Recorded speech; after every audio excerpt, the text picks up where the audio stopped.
Hi, I'm Erin Leach, and you're listening to the In the Middle of It podcast. This is a space for the ambitious woman navigating the beautiful, messy intersection of motherhood, business, and spirituality.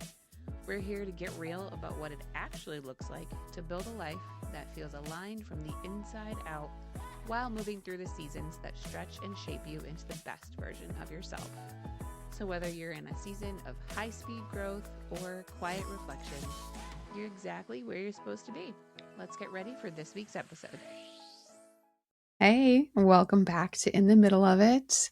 Today, I'm really looking forward to getting into something that's been a big game changer for me and my own mental health and nervous system, probably within the past year or so. Do you know that feeling when you're making a decision, maybe business related or how you're handling a toddler's tantrum or just something in your family. And you can kind of already sense this invisible jury of everybody you've ever met judging you, whether or not that's true. But I think most women, most people, especially most women and many, many moms can attest to this feeling of just being hyper aware of the opinions around you. So we're going to dismantle that a little bit today. We're talking about the let them theory, mom shame, and why your kids seeing you fulfilled is actually the best thing that you can do for them, and screw everybody else's opinions on it, quite frankly. So, if you haven't heard of this yet, the let them theory is a book written by Mel Robbins. It's not a new concept per se by any means, but I think the way that she has written about it has really resonated with a lot of people. Full disclosure, I have not even actually read this book. I have heard a lot of snippets from social media, various podcast episodes that I've listened to about the let them theory and everything when it first came out and was super popular. So I've heard a good enough amount about it to understand it and know the gist of it. But it is one of the next books on my reading list. I'm waiting for it from the library as we speak, but it's still really popular. So I might just have to go buy it. We'll see. So, to put it simply, the let them theory basically says that if people want to misunderstand you, just let them. If they want to judge your career pivot or your parenting style, you just let them. It's really all there is to it. But obviously, even though it's simple, that does not make it easy to actually put into practice, let alone fully embrace and integrate into your psyche, basically. And the intent isn't really about being cold or F everybody. It's really just about being a little bit more aligned to who you are, your values, your morals, etc., and not really worrying so much about anybody else who truly does not matter. And as I've said time and time again already in the past few episodes, that list of people who actually gets a worthy weight holding opinion on really anything you do in your life, this is a very small list. Your partner, your kids, depending on their age, and maybe depending on your relationships with them, like your immediate family circle, or maybe you include your immediate friend circle in that. Obviously, it's very subjective, but outside of this short list of people, if anybody else wants to misunderstand or judge you or whatever, who cares? It's really all it comes down to with the let them theory. Because when you're not fighting for all those people's approval, you got a lot of energy back and you can actually just live your life and feel good about it, just knowing that this is the decision that I have made, either as an entrepreneur, as a mom, as both, as you as a person. This is what I'm doing, and who cares? I mentioned in the last episode, I believe, that honestly, the amount of people who are actually thinking about us, looking at what we're doing and judging, is a lot smaller than we think it is, especially when it comes to those of us that are present online and we get all up in our heads about what we're going to share, what we're going to say, and how we're going to say it, and who's going to see it, myself included. Like, that is half of the reason that social media is a challenge for me. And there are so many people on social media, yes, including our parents and, those girls from high school and these other friends from college, your work friends, all that kind of stuff. Of course. But honestly, we're all so much in our own bubble, anyways, that a lot of those people you're worried about probably didn't even see the post that you're overthinking or worried about. So that's part of the battle right there, is just realizing I'm putting more thought into what these people are thinking about me than is actually necessary, because they're not even here. Like, they're not even in the room, metaphorically, let alone even if they were, then whatever. Think what you want, man. And you do you, boo. If you feel good about the decisions you're making, how you're parenting, if your partner agrees with these things as well, if your kids actually get a say in the matter and they're not upset about the things that you're doing and they're not being negatively impacted, then that's really where the conversation ends. Personally, I feel like in my life, even though it is hard at times to stick to this, you just have to let all those other people be in their opinions and let them have their thoughts. You stay in your lane, you stay in your truth, and you own it. Because when it does come to those people who are judging and think that they have a say in anything that you do, those people tend to be slightly vulture-like. And the second that you show any doubt or fear, anything like that, they'll smell it. They'll tackle right onto it sometimes. Not all the time. I'm generalizing. But be wary of that too. That, it's like, I think there's a thing about if you get attacked by a bear or if you get approached by a bear, not a polar bear, because you don't mess with polar bears, but a black bear or a brown bear or something, that you stand your ground and roar at it or growl at it or something, and it's supposed to be intimidated by you. I don't know if there's any truth to that, but that's what my brain's pulling up right now. So just be your mama bear self, be your business baddie self, and just own your ish, because at the end of the day, if someone is judging you or has anything negative to say, it doesn't necessarily mean that they're judging you, but if they have anything negative to say about what you're doing in your life, I'm focusing a lot on business and motherhood decisions here, because I think those are probably the two categories, so to speak, that a lot of us get kind of caught up in. But anything can be very general. But usually those things that people are judging you on anyways, or have something to say about, it's really just a mirror of something that they're squashing in themselves. Maybe it's your mother-in-law, maybe it's your aunt, maybe it's just random people on the internet. You're never going to please everybody. What is that quote? I'm going to look it up right now. There's a lot of variations of this sentiment. The most popular, I think, being from Taylor Swift, that people are going to judge you anyway, so you might as well just do what you want. Some of the other variations are apparently from a Ricky Nelson song from 1972, saying that you can't please everyone, so you got to please yourself. And then there's apparently also an Aesop version, please all and you will please none, kind of like the Yoda version. So just let them disagree. Let people scroll, especially in the digital world. If you've gotten to a point where you have trolls on your content, that's like a pat on the back. Good for you, girlfriend. You're up there and you're showing up enough and you're being true to yourself enough that somebody's got something to say. Good for you.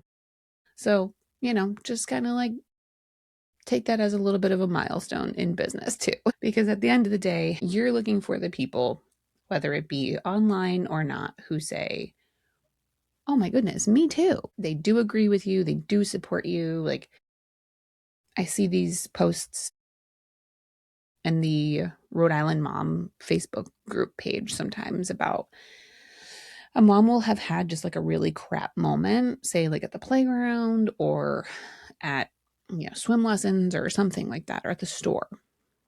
And she'll have whatever kind of a moment, usually like maybe she was in need of something or she was about to lose her ish. And actually also had a moment like this myself at Savers one time.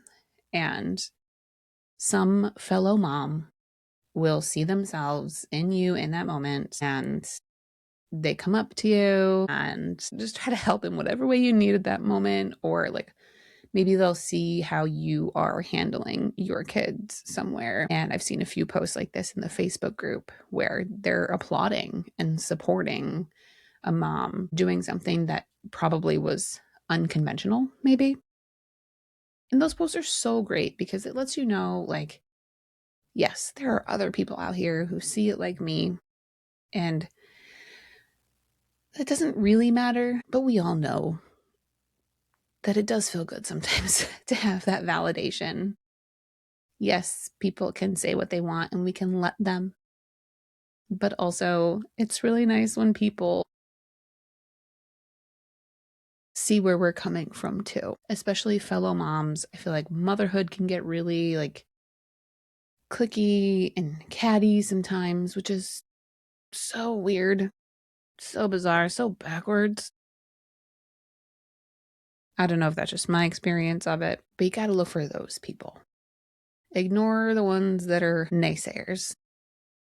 Look for the moms that might be like way over on the other side of the playground, but they are applauding you. Or they're there recognizing, like, hey, you got a lot going on. Can I help you with something?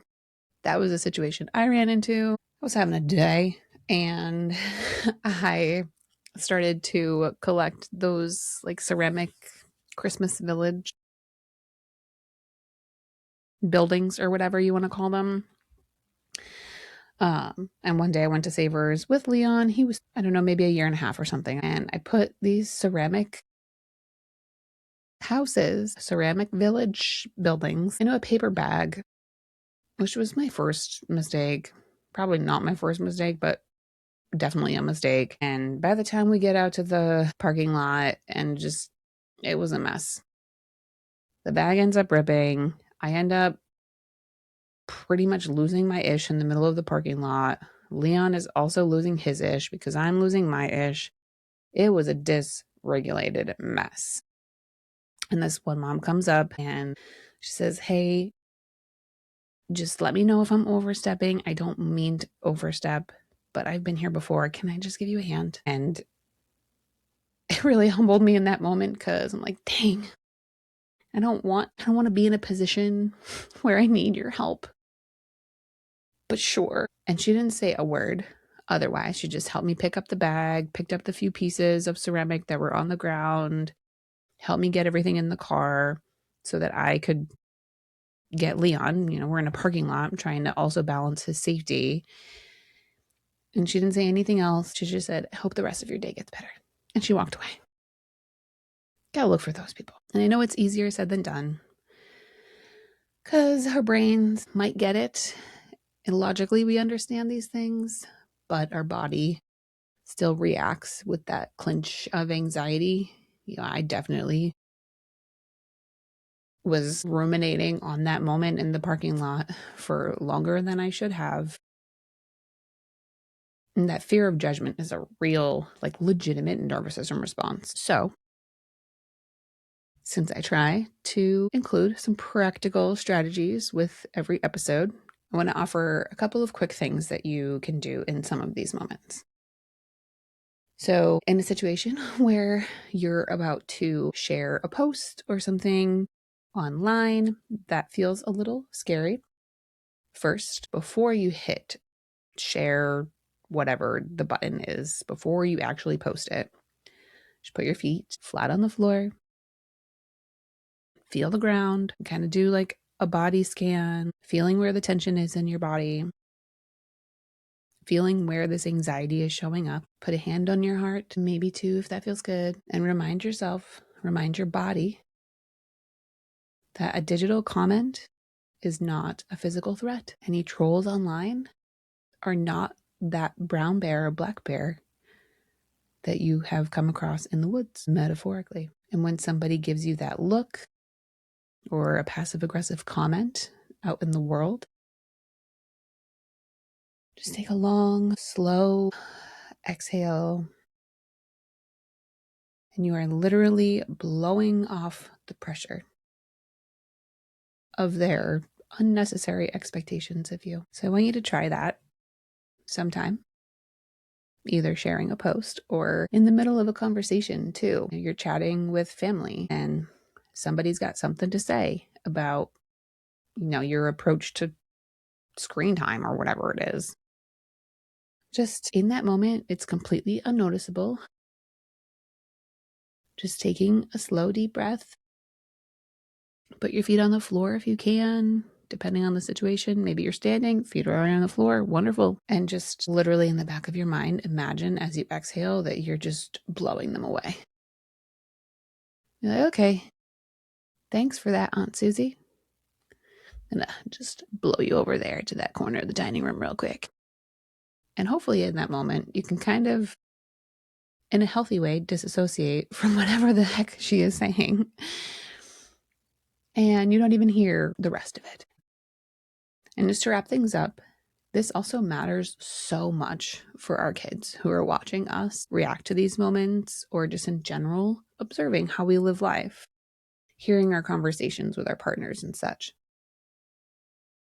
Choosing yourself and your dreams, standing your ground, and being confident in these decisions teaches your kids so much more than sacrificing yourself or bending over, flexing in terms of what other people are thinking. They may not totally understand the conversation, but say you're in the living room and you're chatting with your partner about an interaction that you had earlier that day, and you're like, yeah, I did such and such thing when we were at the playground, and then I was so worried about what another mom would think that I did XYZ thing instead.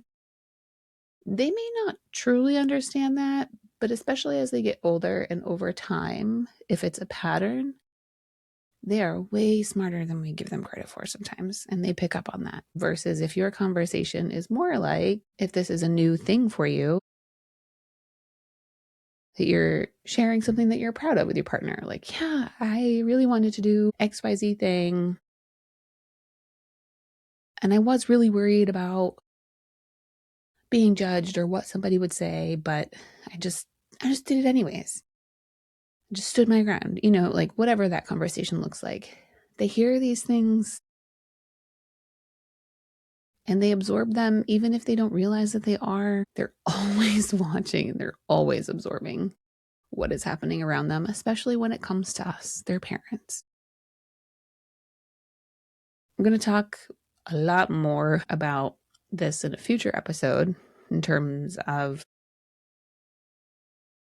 in the more general sense, having an identity outside of just being a mom is actually a gift to your family if it's something that you're looking for. So stay tuned for that coming up real soon. And just to give you a little sneak peek for what's ahead, next couple episodes are going to be about specifically work from home life and the routines and systems that I have created that have actually given me a lot more flexibility and freedom in my life. I'm going to talk about feeling fear as we step into this new redefined version of ourselves as ambitious moms, and also going to start diving into making space for what we want and what's most important to us, whether that be work or creative space, and how to advocate for that kind of space with your partner if that's something that you need to do, which a lot of us might need to shift that like mental load at home and the household management and such. So Going to get into some good stuff coming up in the next few weeks. I'm really excited about it. So stay tuned. But until next time, I am Erin Leach. And for this week, just remember that you're doing the right thing. And if there's somebody out there that doesn't get it, let them.